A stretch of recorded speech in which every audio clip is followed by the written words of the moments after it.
하나님 말씀 로마서 4장, 하나님 말씀 로마서 4장 4절부터 8절까지 말씀 한 절씩 교독합니다. 제가 한 절 읽고 여러분들이 한 절 읽으시면 좋겠습니다. 일하는 자에게는 그 삭슬을 은혜로 여기지 아니하고 빛으로 여기거니와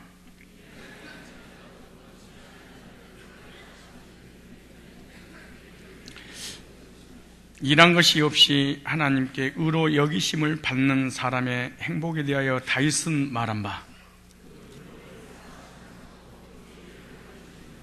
다같이 주께서 그 죄를 인정치 아니하실 사람은 복이 있도다 함과 같으니라. 아멘. 오늘 본문을 중심해서 하나님의 은혜라는 제목으로 말씀을 증거할 때 하나님 은혜가 넘치는 시간이 되시기 바랍니다. 찬양으로 영광 올려드립니다.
영광의 박수를 올려드립니다. 기도하겠습니다. 거룩하신 하나님, 거룩한 날 저희 한 사람 한 사람을 주의 전으로 불러주셔서 몸과 마음과 뜻과 정성을 다하여 신령과 진리로 예배드릴 수 있도록 인도해 주신 것 감사합니다.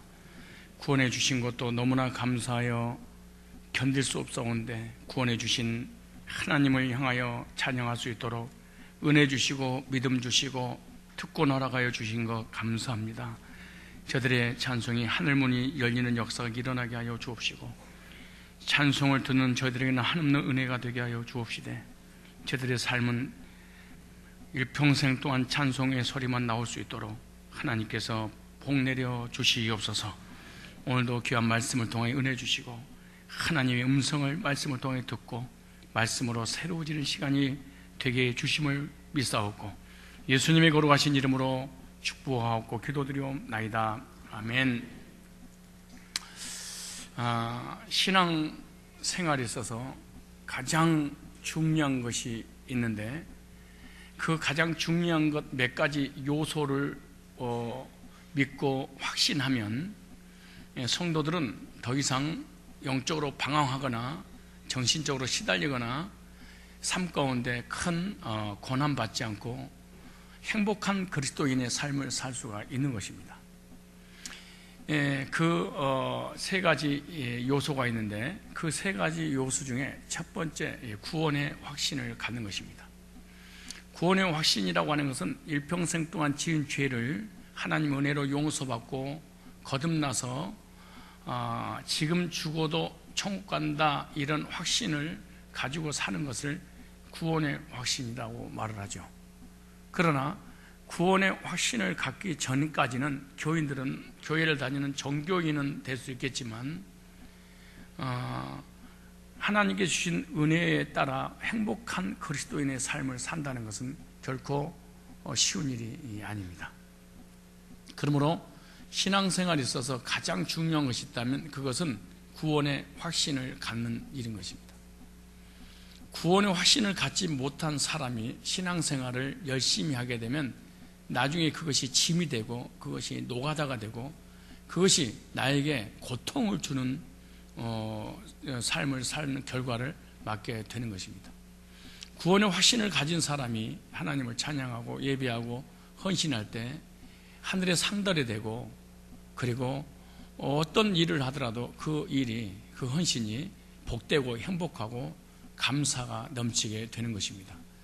그러므로 신앙생활에 있어서 가장 중요한 것은 신분의 변화인 구원받은 하나님의 자녀가 되는 첫 번째 요소입니다. 두 번째 요소가 있는데 그것이 구원받은 사람에게 필연적으로 따라오는 것이 교회에 대한 확신입니다. 이 교회라고 하는 육신적인 안식을 주는 집이 있듯이 영적인 안식을 주는 교회가 있는 것입니다.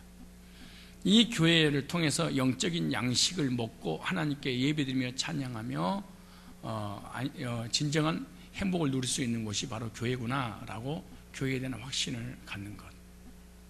세 번째, 구원받고 교회에 대한 확신을 갖게 되면 무슨 확신이 오냐 그러면 목회자에 대한, 리더에 대한, 목자에 대한 확신이 옵니다. 구원의 복음을 듣고 거듭나서 이 목사님을 통해서 하나님에 대해서 알았으니 이 목회자를 통해 영적인 양식을 계속 공급받으며 살아가야 되겠구나. 이 목회자를 통하여 나를 일평생도 푸른 초장 실만한 물가로 인도하시겠구나 라고 하는 목자에 대한 확신. 그러므로 이 세 가지 확신이 무너지는 순간 이 사람을 그리스도인이라고 보기가 참 힘듭니다. 이 세 가지 확신을 갖지 못한 사람은 절대로 행복할 수가 없습니다. 이 세 가지 확신을 갖지 못한 사람은 방황하지 않을 수가 없습니다. 이 세 가지 확신을 갖고 있지 않는 사람이 진정한 그리스도인의 삶을 살고 하나님 뜻대로 산다는 것은 사실은 불가능한 일인 것입니다. 구원의 확신을 갖게 되면 영적인 이 정체성이 확립이 되기 때문에 자존감이 생기게 되고 영원한 천국을 소망한 믿음 가운데 살게 되는 것이 바로 구원의 확신입니다. 그런데 구원의 확신이 없으면 교회에 대한 확신이 생기지 않습니다.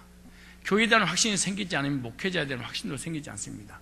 이 세 가지 확신이 없기 때문에 이 교회 저 교회 그리고 사역을 하다가 쓰러지고 넘어지고 낙심하고 좌절하고 시험 드는 것이 다 세 가지 확신이 없어서 그렇습니다. 근데 그 중에 가장 중요한 확신이 있는데 그것이 바로 구원의 확신이라고 이렇게 말합니다. 그런데 사람들이 구원의 확신을 갖지 못한 이유가 도대체 뭐냐? 그것이 바로 율법을 지키는 그렇잖아요. 어떤 선한 행위 내지는 기도하고 예배드리고 찬양함으로 말미암아 나에게 느껴지는 감정, 느낌, 어떤 공부를 해서 구원받아야 된다는 어떤 이론적 신앙, 선하게 살고 착하게 살고 율법을 지키고 이렇게 믿음으로 살면 하나님이 나를 구원해 주시겠지라고 구원이 나에게 달려있다고 믿기 때문에 늘 흔들리기 때문에 사람들이 방황하게 되고 이 교회 다니까 저 교회 다니까 늘 방황하며, 이 목사가 내 목사가, 저 사람이 내 목사인가, 이분이 내 아버지인가, 저분이 내 아버지인가, 평생 동안 방황하게 됩니다. 이 세 가지가 무너지면 신앙이 무너지는 것입니다. 이 세 가지가 무너지면 일평생 동안 교회를 수십 개, 수백 개 돌아다녀도 만족과 행복이 없는 것입니다.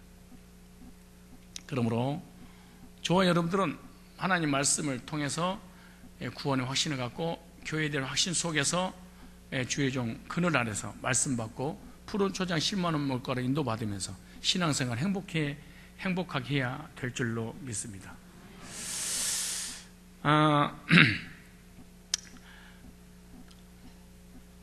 오늘 본문에 보면 하나님의 은혜에 대해서 나오는데, 하나님의 은혜라고 하는 것은 일생에 지은 죄를 예수님의 보혈로 용서받고 구원받은 것을 하나님의 은혜라 이렇게 말합니다. 따로 하나님의 은혜, 하나님 은혜.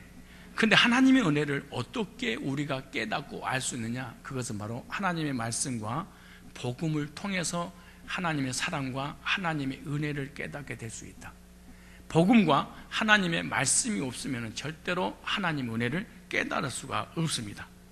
그래서 골로새서 1장 우리 한번 찾아보시면, 골로새서 1장 5절 6절에 보면 너희를 위하여 하늘에 쌓아둔 소망을 인함이니 곧 너희가 전에 복음 진리의 말씀을 들은 것이라. 너희가 하늘의 소망을 갖고 구원의 확신을 갖고 살아가는 것은 어떻게 해요? 복음 진리의 말씀을 들은 것이라.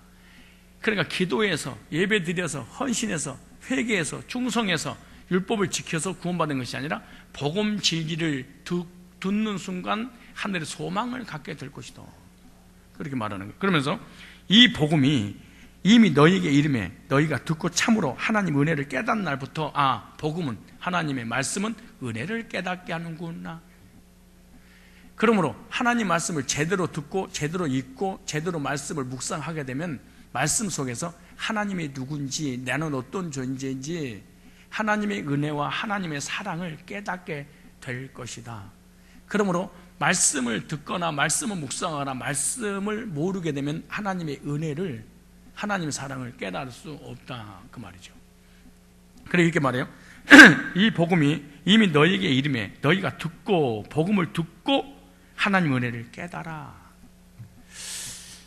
그러니까 하나님의 은혜가 어디에 나타났냐? 복음을 통해서 나타났다. 그러니까 복음을 누군가가 소개를 하고 설명을 하면 그 복음을 듣고 하나님의 은혜가 얼마나 큰지, 하나님의 사랑이 얼마나 큰지 알게 될 것이다, 이렇게 말하는 거예요. 오늘 이 시간에 제가 여러분들에게 말씀을, 복음을 전할 때 여러분 하나님의 사랑과 하나님의 은혜가 깨달아 아름다운 열매를 맺기를 주의 이름으로 축원합니다. 하나님의 은혜를 깨닫는 날부터 하늘의 소망을 안고, 하나님의 은혜를 깨닫는 날부터 구원받고, 하나님의 은혜를 깨닫는 날부터 신앙생활을 너무너무 행복하게 한다. 그것이 뭐를 통하여? 하나님의 말씀을 통하여. 무엇을 통하여? 복음을 통하여. 율법이 아니에요, 선행이 아니에요, 우리 인간의 행위가 아니에요, 우리 인간의 노력도 아니에요, 어떤 비유풀이도 아니에요, 어떤 안식일도 아니에요. 복음을 뭘 통해서? 말씀을 통하여 깨닫는 날부터. 이걸 구원이라, 이걸 거듭남이라 그렇게 말합니다. 그러면 신앙이, 사람이 성장하냐 성장하지 못했냐, 이 신앙이 성숙하냐 미성숙하냐, 이것을 교회에 오래된 직분을 가졌느냐 아니 직분이 없느냐, 연조가 많냐 적냐, 이거는 하등이 아무런 관계없습니다. 어떻게 보면요, 교회에 다닌 지 얼마 안 된 사람이 교회에 20년 30년 다닌 사람보다 더 성숙한 사람 많아요. 그래서 신앙의 성숙도, 신앙의 성장이라고 할 때 그것은 누가 하나님의 은혜와 사랑을 깊이 체험했느냐, 이것이 성숙한 그리스도인, 성장한 사람이다, 그런 말이에요. 아무리 교회를 오래 다닐 직분 할아버지를 가지고 있어도 하나님의 은혜를 깨달은 적이 없고, 그렇다면 구원받지 못하고, 구원받았다 할지라도 깊이 체험한 적이 없다면 이 사람은 미성숙한 그리스도인입니다. 만약에 교회를 오래 다녔는데 하나님의 은혜를 깨닫지 못해서 미성숙한 상태로 머물러 있게 되면은 신앙이 도태가 되는데, 왜 도태가 되느냐면 비교하니까 쟤는 하나님 은혜를 깨닫는, 나는 오래 다니는데 깨닫지 못해. 그래서 자동적으로 소외가 당합니다. 그래서 나중에는 어떻게 되냐, 내가 교회 몇 년 차인 줄 알아? 요것만 먹고 다니는 거야. 이거 사는 거야. 내가 직분이 뭔 줄 알아? 너 성사교 몇 년 차야? 이거서 너 직분 뭐야? 너 38 광땡이야? 따라하지 않아? 엄마 뭐야 너 이것들. 그리고 이걸로 먹고 사는 거예요. 내가 아무것도 할 수 있는 힘은 없어요. 왜? 하나님의 은혜를 깨달지 못해서 구원받지 못하고, 구원받았다 할지라도 하나님의 은혜를 깊이 체험하지 못하니까 성숙하지 못하기 때문에 그런 거예요. 그러므로 말씀과 복음을 통하여 하나님 은혜를 깨닫고 거듭나고, 또 말씀과 복음을 통하여 하나님의 사랑에, 하나님의 은혜를 길이와 깊이와 넓이와 높이를 깨달아 알기를 원하노라, 간구하노라, 이렇게 에베소서 교회 성도들 향해서 기도했던 사람이 사도 바울. 오늘 이 시간에 여러분들도 하나님 은혜와 하나님 사랑의 길이와 깊이와 넓이와 높이를 깨달아 하나님과 친한 성숙한 그리스도인들이 되시기를, 그래서 아름다운 열매를 맺기를 주의 이름으로 축원합니다. 그렇다면 하나님의 은혜란 무엇인가? 도대체 하나님의 은혜가 무엇인가? 첫째, 오늘 보면 이렇게 시작합니다. 자, 로마서 3장, 오늘 로마서, 다시 오늘 본문을 보겠습니다. 로마서 이제 본문을 찾아가면서 로마서 4장, 오늘 본문 읽었었던 데입니다. 4절만 읽겠습니다. 4절만. 자, 시작. 일하는 자에게는 그 삭슬 은혜로 여기지 아니하고 빛으로 여기거니와, 이렇게 말했어요. 그 다음에 로마서 3장을 한번 열어보시면 23절입니다. 로마서 3장 23절에 찾으셨습니까? 로마서 3장 23절입니다. 다 같이 한 목소리로 시작. 모든 사람이 죄를 범하였음에 하나님의 영광에 이르지 못하더니. 그러니까 죄를 가지고 있는 사람은 하나님의 영광을 체험할 수가 없다. 죄를 가지고 있는 사람은 하나님의 임재를 경험할 수 없다. 죄를 가지고 있는 사람은 여전히 어둠과 공허와 혼돈 가운데, 무질서 가운데, 흑암 가운데 머물러 있다. 혼돈 가운데 머물러 있는 것이다. 뭐가 없을 때는 하나님의 영광 임하기 전, 영광의 빛이 내게 비치기 전에는 여전히 내 마음은 공허하고 혼돈하고 흑암의 깊음 위에 있다, 이렇게 말합니다. 그래서 성경에 모든 사람이 죄를 범하였음에 하나님의 영광에 이르, 하나님의 영광을 체험하지 못하고, 뭐 때문에? 죄 때문에 하나님 만나지 못하고. 그런데 놀라운 사실은 하나님의 영광의 복음의 빛이 고린도후서 4장 16절에 각 사람 마음속에 예수를 통하여 하나님의 얼굴에 있는 하나님 영광의 복음의 광채를 예수님을 통해서 마음에 비춰지니까 놀라운 죄 사함에 은혜가 임하기 시작하는데, 그것이 바로 24절에 시작. 그리스도 예수 안에 있는 구속으로 말미암아, 이 죄를 졌는데 예수님으로 말미암아 하나님의 은혜로 값없이 의롭다 하심을 얻은 자 되었느니라. 천국 가봐야 하는 것도 아니고 하나님 죄를 용서해 주세요 이렇게 용서받는 것이 아니라 8월 해방이 될 것이 아니라 된 것처럼 예수님의 구속의 완성을 통해서 의롭다 하심을 얻은 자 되었느니라. 첫째, 하나님 은혜란 거저 주시는 것이 은혜입니다. 어떻게 주셨다? 거저 주셨다. 값없이 주는 것이 은혜입니다. 공짜로 거저 주는 선물을 은혜라. 행위나 공로로 얻는 것은 은혜가 아니에요. 은혜가 아니에요. 그래서 에베소서 2장 8절로 9절의 말씀 보면, 너희가 그 은혜를 인하여 믿음으로 말미암아 구원을 얻었나니, 여기서도 얻을 것이 아니고 얻었나니, 이것이 너희에게서 난 것이 아니고 하나님께서 주신 선물이라. 선물, 공짜잖아요. 이는 행위에서 난 것이 아니, 9절에 누구든지 자랑치 못하게 하려 하심이라. 그러므로 은혜로 우리가 죄사함 받고 구원의 확신을 갖는 거, 이거 하나님께 주신 선물이라는 거예요. 선물을 받은 사람은 얼마나 감사하고 감격스럽겠어요. 그런데 나는 한 일이 아무것도 없는데 값없이 공짜로 베풀어 주신, 근데 사람이 왜 구원받은 사람이 교만하냐? 그 이유를 말씀드릴까요? 구원받았기 때문에 교만한 것이 아니라 구원을 받을 때 잘못 받아서 그래요.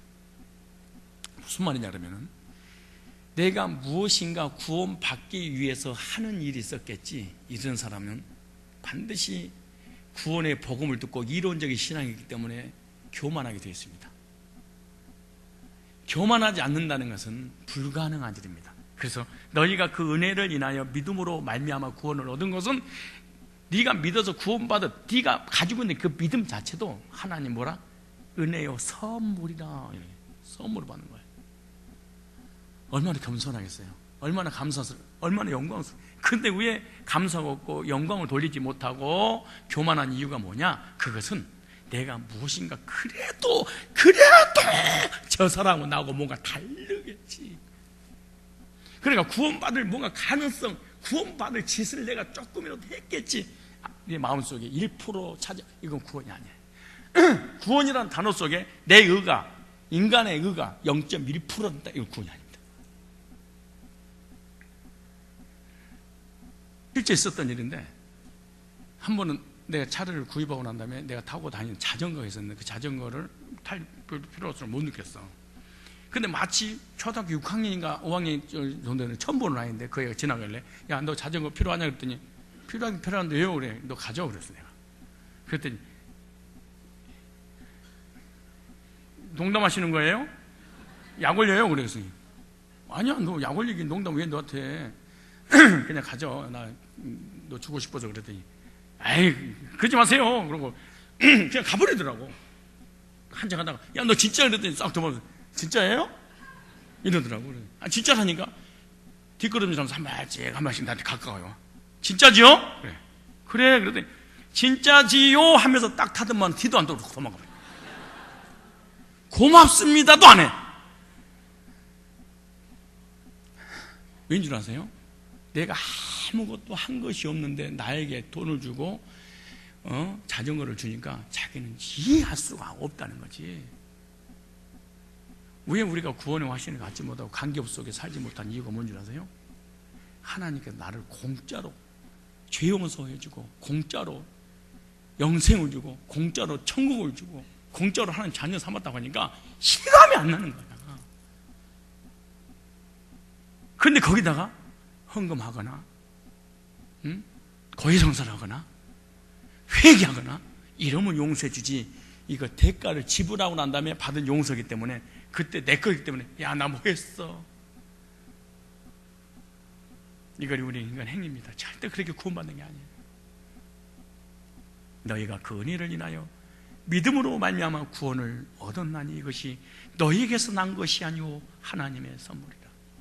이는 행위에서 난 것이 아니니 누구든지 자랑치 못하게 하라 하십니다. 여러분, 은혜로 말미암아 거저 주시는 하나님의 그 구원의 선물을 확신하며 사시길 바랍니다. 하나님은요, 우리에게 모든 것을 주셨는데 다 은혜로 주셨어요. 여러분, 사실은 구원도 은혜로 주신 것입니다. 죄 사함도 은혜로 주신 것입니다. 우리가 의인되는 것도 은혜로 주신 것입니다. 영생도 은혜로 주신 겁니다. 천국도 은혜로 주신 것입니다.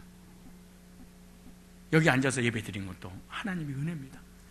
찬양하는 것도 가끔가다 내가 오늘 아침에도 딱 일어나면서 오늘 섬김이란 무엇인가 설교를 준비를 했어요. 섬김이란 뭔가, 섬김. 그리스도인이 구원받고 난 다음에 섬김의 삶을 살아야 되지 않겠는가, 이렇게 했는데 갑자기 무슨 생각이 들어지냐 그러면, 가만히 있어봐. 새벽 5시, 6시에 일어나서 우리 성도님들이 일부 예배 나오고 교사하고 성가대 쓰고, 진짜 이들에게 막 이렇게 헌신해가는 설교를 하면 힘들겠구나, 막 갑자기 치근한 생각이 들더라고. 막 이런 생각이 들어. 그리고 교회 와서 다시 한번 말씀 묵상하는데 무슨 생각이 또 바뀌어지냐 그러면, 뭐가 치근해? 하나님의 은혜를 베푸는 특권을 가진 자, 이러는 거야. 하나님께서 은혜를 베풀어 주시지 않았다면, 하나님께서 찬양하는 이 일부 예배 드릴 수 있는 특권을 주시지 않았다면 어떻게 헌신이 가능하겠냐. 여러분요, 우리가 헌신하는 것, 예배 드리는 것, 그리고 구원받고 나온 이런 모든 삶이 다 하나님의 은혜입니다. 누구 은혜요? 우리가 똑똑하고 잘나서 구원받은 것도 아니고요, 남들보다 잘나고 똑똑해서 헌신하고 온 것도 아니고요, 잘나고 똑똑해서 예배 드리는 것도 아니에요. 우리 하나님께서 베풀어 주신 은혜와 특권 때문에, 거저 주시는 은혜 때문에 이 자리에 와서 하나님께 예배 드린 줄로 믿으시기 바랍니다. 그래서 디도서 3장 한번 찾아보실래요? 디도서 3장, 의롭게 되는 믿음에 대해서 디도서는 이렇게 기록하고 있습니다. 디도서 3장 찾으셨습니까? 348쪽. 자, 우리가 어떤 존재인가? 옛날에 주님께서 나를 은혜로 베풀기 전에 우리의 존재 어떤 거 보실래요? 어떻게 우리 인간이 교만하고 감사하지 않을 수가 있겠습니까? 어떻게 이걸 깨달았으면 원망하고 불평하며 살아갈 수 있을까요?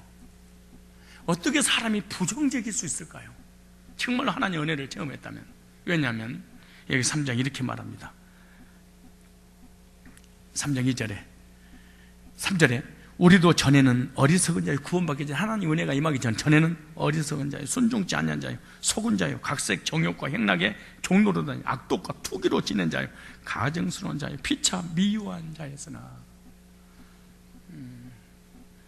우리 구주 하나님이 자비와 사람 사랑하심을 나타나실 때, 하나님이 죄인을 얼마나 사랑하셨는데 그 사랑이 하나님 자비로 나타났단 말이죠. 그런데 보세요, 우리를 구원하시되, 구원하는 방법이 뭐냐 그 말이잖아요. 하나님 어떻게 구원했냐? 구원의 도구가 뭐냐? 율법이냐? 행위냐? 선행이냐? 노력이냐? 회개냐? 뭐냐? 우리를 구원하시되 우리 행한 바 의로 행위로 맘지 않고 의로워지려고 몸부림치는 그 결과로 되는 게 아니고, 그 다음 보세요, 오직 그의 긍휼하심을 조차. 긍휼이란 단어는요, 한국 성경에는요, 긍휼, 불쌍히 여긴다는 의미잖아요. 근데 긍휼이라는 원 의미는 불쌍히 여긴다는 단어가 아니에요. 세 가지 의미가 있는데, 첫째, 따지지 않는다, 이런 뜻입니다. 뭘 따지지 않느냐? 네가 어떤 죄를 졌다 할지라도 하나님의 긍휼로 너를 따지지 않을 거야, 이런 뜻이에요. 죄가 졌냐 안 졌냐, 많이 졌냐 적냐, 이걸 따지지 않겠다, 이 긍휼이라는 단어예요. 이런 긍휼을 통해서 우리가 하나님의 은혜를 받은 줄로 믿습니다. 그 다음 또 하나는 달아보지 않는다, 이런 뜻입니다. 뭐를? 네 죄를, 네 잘못한 것을, 네 부족한 것을, 네 악행을 뭘로? 하나님의 저울로 내가 달아보지 않을 거야. 이게 은혜입니다. 이게 자비입니다. 이게 사랑입니다. 여러분, 우리 죄요, 하나님 달아본다고 생각해봐.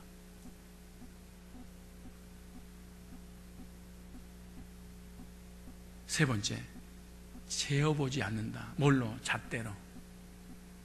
네가 죄를 많이 졌냐 적게 졌냐 재보거나 달아보거나 따지지 않는다. 이것을 성경에서 긍휼이라고 썼어요.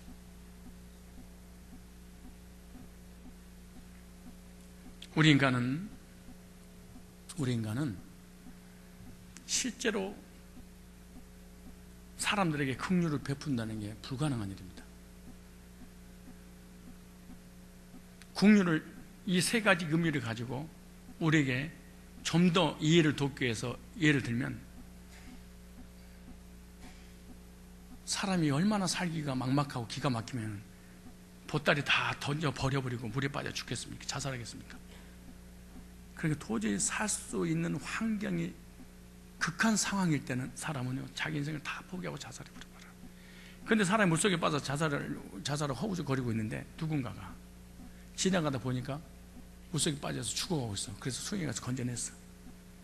그래도 이 사람이 하는 말이, 고맙습니다, 감사합니다, 나의 제2의 인생을 살게 해주셨군요, 이럴 줄 알았더니 보따리 내려놓는 거예요. 왜요? 살려줬으면 고마워야지. 내가 살 희망이 없어서 보따리 가지고 있는 전 재산 다 없애버리고 죽었는데 나를 건졌으니까 그거를 찾아줘야 되지 않겠습니까? 그때 그 건져줬던 그 사람이 새로운 보따리를, 그 가치 있는 그 보따리를 만들어가지고 여기 있습니다 라고 할 때, 이걸 긍휼이라는 단어입니다. 이게 긍휼이라는 단어예요. 다시 말해서 내가 얘가 너무너무 아파. 근데 우리 와이프가 여보 아파서 어떻게 내가 대신 아팠으면 좋겠어. 이게 국률이 아닙니다. 이거는 그냥 불쌍히 여긴 거지. 근데 어머 아프지 이러지 않고 목사님 입 벌리세요. 그리고 혹 아팠어. 그리고 뭐 이거 썩은 일 빼고 이제 고쳐줬어. 의사가 그 사람의 문제를 해결해 주고 난 다음에 새로운 일을 만들어 준 것, 그리고 새롭게 살게 해주는 거, 이거 긍휼이라는 단어를 썼어. 남에게 불쌍히 여기고 불쌍히 치근 여기고 난 다음에 그 사람이 필요한 것을 채우지 않까지 긍휼이라는 단어를 쓰는 게 아니에요. 성경적 긍휼이에요 이게. 근데 우리는 그런 긍휼, 아예 도와주는 긍휼도 없으니까 사도 요한은 그렇게 말하냐, 말이라도 해라. 그래. 지독합니다 우리 인간들이. 그러니까 긍휼 여기는 불쌍히 여기는 말도 안 해. 그 사람 보따리를 줄 탱이는 말도 안 해. 근데 하나님 우리를 어떻게 하셨어요? 긍휼을 베푸셨다. 누구에게? 죄인에게. 어떻게? 하나님이 거저 주신 은혜로.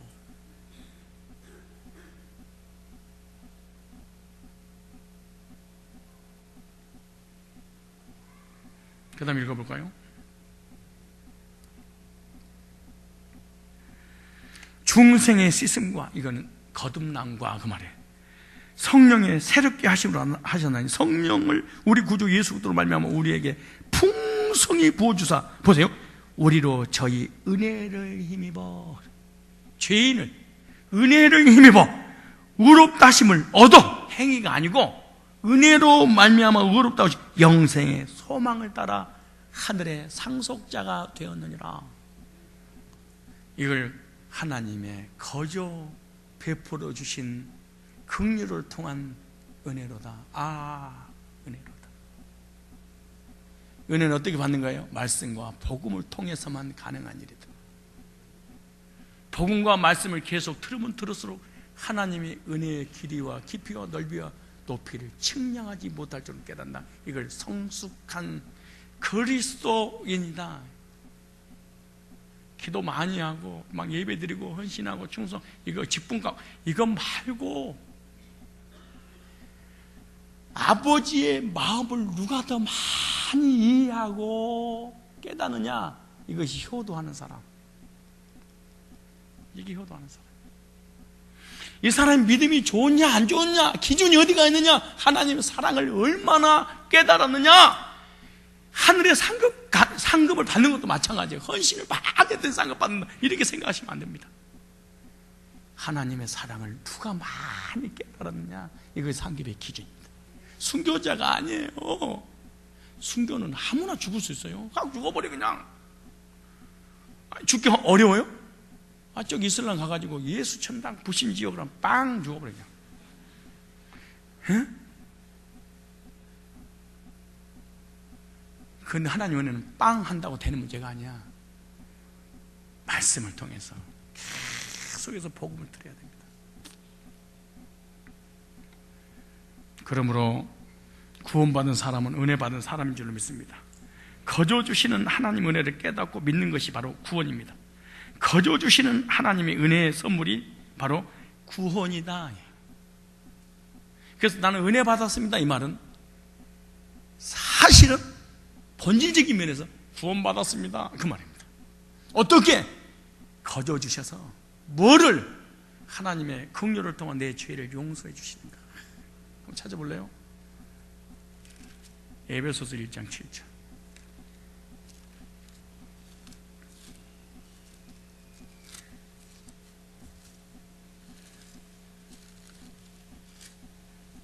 찾으셨죠?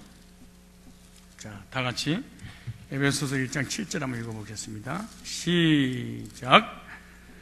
우리가 그리스도 안에서 그의 은혜의 풍성함을 따라 그의 피로 말미암아 구속 곧 죄의 사함을 얻었으니. 로마서 6장 23절에 보면 죄의 삭은 사망이라 하나님의 은사는 그리스도 예수 안에서 영생이니라. 뭘로? 하나님의 은혜로.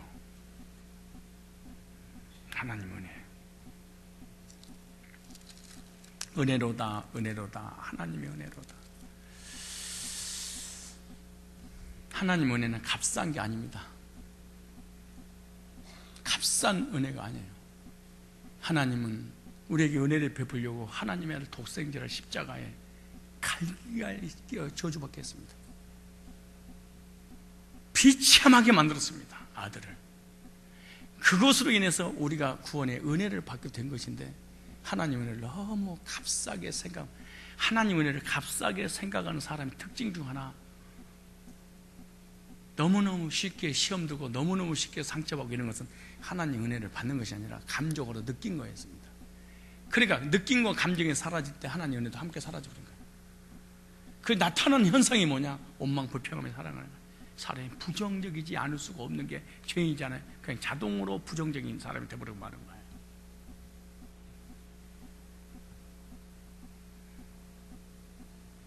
여러분이 하나님의 말씀과 복음을 통하여 구원을 받았다면 여러분들은 하나님의 은혜를 깨달은 사람인 줄로 믿습니다. 뭐를 깨달았어요? 하나님 은혜가 임한 사람들입니다.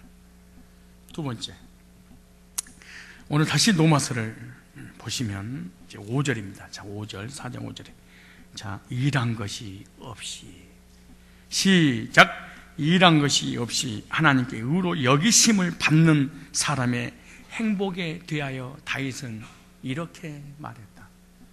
무슨 말이냐? 누가 행복한 사람이냐? 돈 많은 사람? 명의가 있는 사람? 물질이 있는 사람? 공부를 많이 한 사람?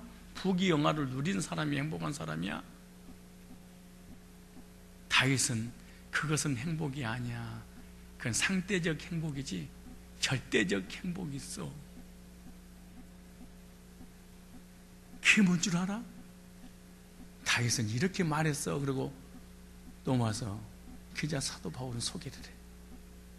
여러분들 행복은 어떻게 느끼죠? 너 태평에 살지? 나는 그대가에 살아. 어머, 너 그대가 그거 7층짜리 28층 자기 앞에서 살아. 까불고서 나 내려다보고 몰래 이것들.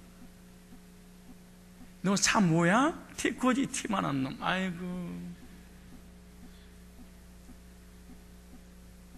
너 입는 옷 있지?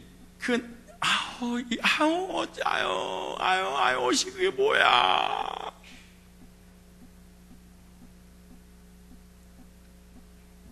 내 오빠, 너 머리 얼마 주고 했어? 나 강남 스타일이야. 나는 이 앞에서 3만 원인데 너는 얼마야? 30만 원이거든. 이것 때문에 행복을 느끼는 거 아니에요? 사람들이? 그잖아요. 그거 아니에요.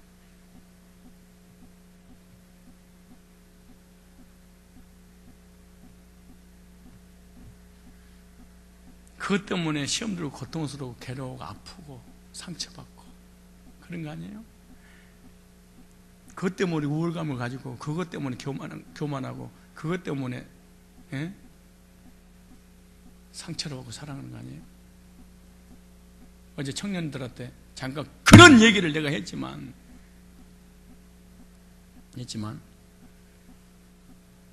열등감이 많은 사람이 돈을 가지게 되면 교만한 거예요. 교만한 사람이 돈이 없어지면 뭐예요? 열등감이 많아지는 거야. 그러므로 겸손한 사람에게 돈이 와야 되거든. 무식한 열등감이 많은 사람이 지식을 배우면 교만하게 되고 잘난 척하거든요. 그런데 겸손한 사람이 공부를 하면 남을 도와주고요. 말 멋있지 않아요? 쓰잘데없는 적지 말고 이걸 적어요. 그래서 나는 없는 사람 평생 없어야 된다. 진짜 가지면 안 돼요. 정말 가지면 안 됩니다. 주님의 이름으로 축복합니다. 열등감 많은 사람이 재산과 지식을 가져서는 안 된다. 명예를 가져서는 안 된다. 절대로 안 된다.